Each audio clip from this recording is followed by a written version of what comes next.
Nature is a great experimenter. How do you think it experiments?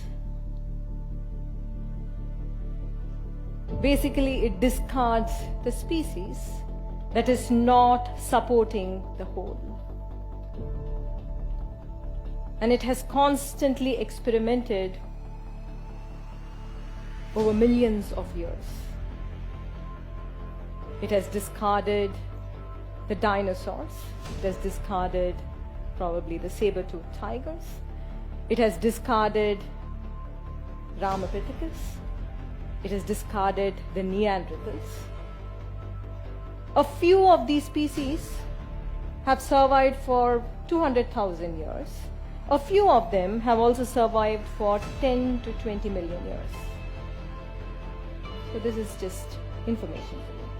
But the question is, how sure are we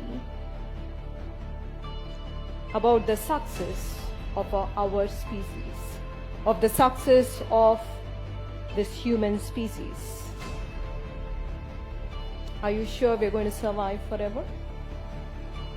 If you have to survive forever, that means you need to be beneficial for the whole. If you're not going to be beneficial for the whole, what would nature do?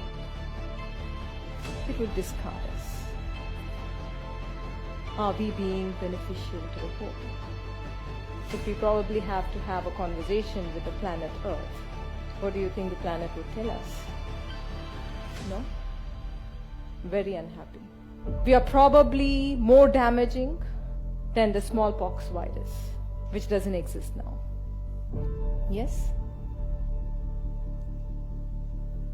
We are more damaging. We are causing greater calamity. We are being cruel to this planet of ours. If you look at any other species, every other species kills somebody else or kills another species only for its own survival, only when it is threatened or when it is very hungry. But we as a human species, we have not evolved.